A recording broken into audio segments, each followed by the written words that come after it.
Welcome to Mayfair, one of London's most exclusive and elegant neighbourhoods. But nestled among the richest streets lies a house with a very sinister secret. Number 50, Berkeley Square, a place so haunted it has been named one of the most terrifying houses in all of Britain.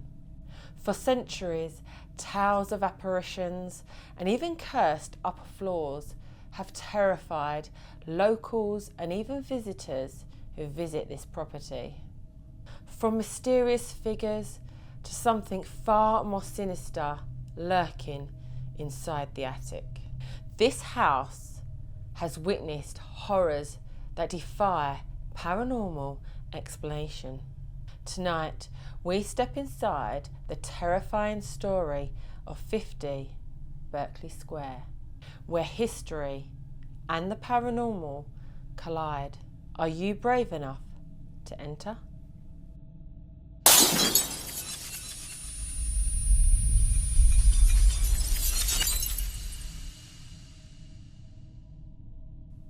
"50 Berkeley Square is a beautiful Georgian townhouse located in the prestigious district of Mayfair. Built in the 18th century, it originally fit right in with the elegance and grandeur of the area. But its reputation took a sinister turn, one that would create its legend in the world of the paranormal. The house was built in 1740, and for a while it was just an ordinary residence. However, things took a dark turn when a gentleman by the name of Thomas Meyers moved in to this residence. Thomas Meyers unfortunately got the nickname the Isolated Gentleman. Now, Thomas Meyers was a reportedly very wealthy gentleman who was unfortunately left heartbroken by a failed engagement. Now, following Thomas's heartbreak, he decided just to withdraw from society, allowing his once loved, beautiful home to fall into a state of disrepair. Rather than moving on, Thomas confined himself to the house.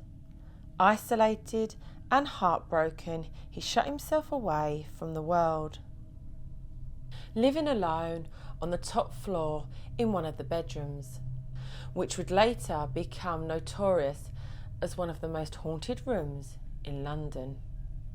Now, for years, Thomas was rarely seen outside of his own home. Now, locals reported that they would often see Thomas just wandering around on the upper floors of his home, just holding a candle and the light just flickering as he was walking past the windows. He slowly descended into madness, tormented by his loneliness and memories of what could have been. Now, neighbours report they would often hear strange scratching sounds coming from Thomas's home. They would even hear whispers. But most chilling of all, they would hear anguished screams that would just echo into the night. A prisoner in his own home, unfortunately, Thomas passed away sometime in the 1860s. Now, unfortunately, I couldn't get an exact time of death, and I couldn't actually get an exact cause of death either. It was just speculation on when he passed away, and there was no cause of what he passed away of.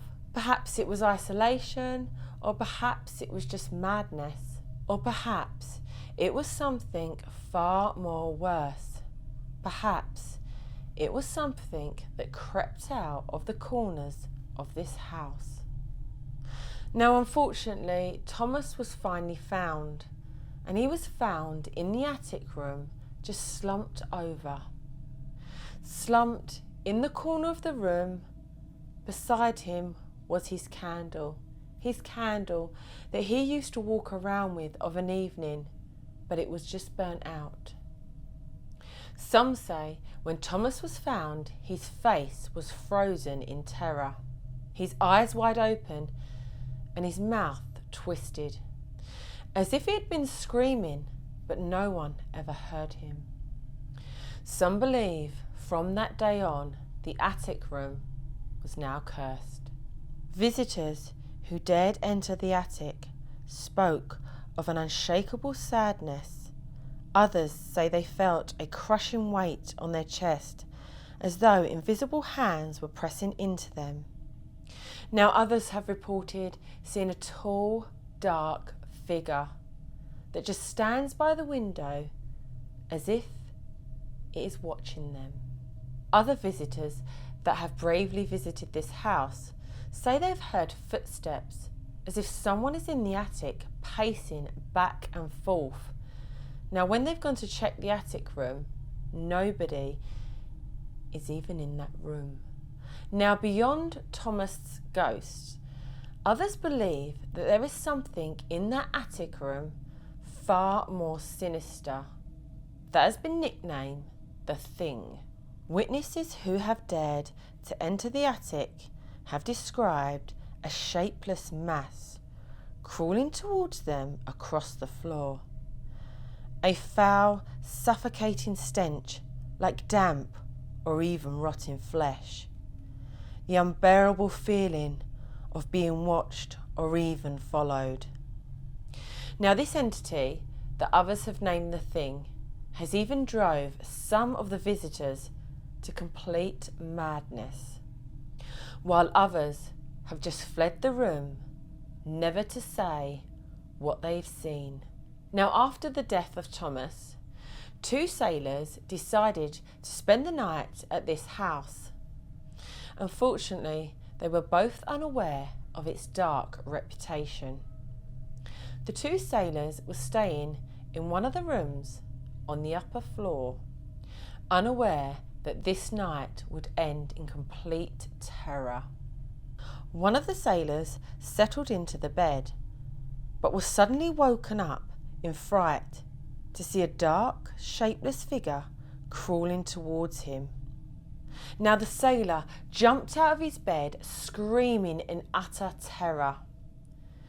As he was screaming, he then decided to run for his life. Now unfortunately, he ran towards the staircase and down the stairs. Now as he did, he then tripped and fell, and unfortunately, he did die from falling down the stairs. Now his friend, the other sailor, was also staying the night in the same room. Now obviously he had seen what the other sailor had seen, and he decided to run as well. Now he ran and managed to make it down the stairs, but unfortunately he ran into the night. And in his own words, he said he's never going to speak about what he saw. No man should see this. Now if you thought this house couldn't get any more terrifying, you'd be wrong. Now, one of the most chilling and widely known legends of 50 Berkeley House is of a servant who was actually staying at the house. It was a bitterly cold night when Edward, a young eager servant, first arrived at the grand townhouse. Now Edward, he was new to London, and he was just determined that he was going to make enough money so that he could live there. Other servants did warn Edward of the strange going-ons that happened within this townhouse, like the sounds of heavy footsteps when no one else seems to be around, or even the ghostly shadows that move around the house late at night. But despite all these warnings, Edward would not be swayed, not by superstition. On Edward's first night at working at this house, he was instructed to go to the upper floor and attend to one of the rooms that had been untouched for years. Now his boss had given him some very important instructions, and he said, "Edward, when you leave the room, please make sure you lock that room." Now, while Edward was attending to the room, he could hear footsteps that were coming towards him. Now at first he just thought it was another servant on their way up to see how he was doing. Thinking nothing more of it, Edward just carried on with what he was doing. Now, while Edward carried on doing what he's doing, the door suddenly swung wide open, his face frozen in terror and staring at a shadow figure that was standing in the doorway. "Who's there?" he shouted, but nobody answered. Only the sound of footsteps that were getting closer and closer, but this time the footsteps were right behind Edward. As Edward turned towards the footsteps, he saw a dark shadow figure, hunched over and moving swiftly towards him, side to side, his eyes glowing in the dark. Then the candle that was lighting the room suddenly just blew out. The room was left in complete darkness. When Edward was found the next morning, his eyes were wide with terror. His whole body was trembling. What he had seen had shaken him to his very core. Edward then left the house, never to step foot in that house ever again. Some say he ended up in an asylum, his mind just lost to the horrors of what he had witnessed that night. Now, over the years, this house has had many visitors who have had very strange things happen to them when they have visited the attic room. Some say when they have entered the attic room, they felt sick. Some say they had an overwhelming feeling of just sadness. Some say just standing in that room gives them a feeling of dread. Others say that they have had onset of hallucinations. Now, visitors that have actually stayed the night at this house have said that they fled in the middle of the night screaming, never to talk about what they saw that night. A lot of visitors that have visited the house have even said that they would never step foot inside this house again. Now, by the 20th century, the upper floors were completely sealed off, with only dust covering the doors. The haunting of 50 Berkeley Square became so notorious no one would even dare to live there. Even today, businesses that are occupying the building stay away from the upper floors, staying very wary of its haunting history. Now, what makes 50 Berkeley Square so haunted? Well, there are theories behind these hauntings. Could it be Thomas Meyers is locked in eternal grief? Could the thing be a manifestation of Meyers' sadness, or an entity drawn to the house through the energy of sorrow and despair? Or is there something much darker, much older, or even ancient, lurking in the walls of the building? And so the shadows of 50 Berkeley Square remain ever present, lingering in the corners of history, waiting for the curious soul to seek out its darkest secrets. But for now, we must leave the hauntings behind. So, if you've enjoyed tonight's ghost story, madness, and even mystery, don't forget to like, share, and subscribe. Also, don't forget to hit that bell notification icon so you never miss a terrifying tale from one of the world's most haunted places. So guys, I don't know about you, but I have absolutely enjoyed this story of this beautiful Jordan townhouse. I've also loved researching it, and once again, I'm really sorry if I have pronounced the street or the name a little bit wrong. So guys, I don't know about you, but I've really enjoyed this story of this once beautiful Jordan townhouse. It has gave me chills, but I'm going to leave you with a question. Do you think Thomas Meyers' ghost still walks the dark attic? Or do you think there's something far more darker waiting for its next victim? So let me know your thoughts on the comment section down below. I would love to hear all your theories. And just remember, stay safe, stay curious, and never wander too far into the shadows.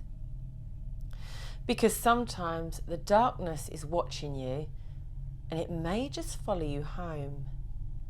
Until the next time, keep your lights on and keep your doors locked. Thank you for watching.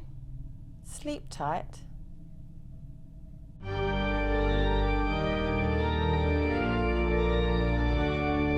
Close to the coast, you can feel the breeze.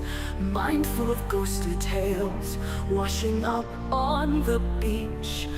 Dolly is the believer, but Steve don't believe. Together they investigate. Paranormal by the sea. Paranormal by the sea. Is there really ghosts, or is it all just fantasy? Dolly is on a mission, she has something to prove. Steve is a true skeptic, together they're unmoved. Paranormal by the sea. Paranormal by the sea. Paranormal by the sea. Paranormal by the sea. Dolly stands her ground, so strong and so brave. Steve, being the skeptic, is so quick to run away. Debunk those jump scare sounds when there is drippage all around.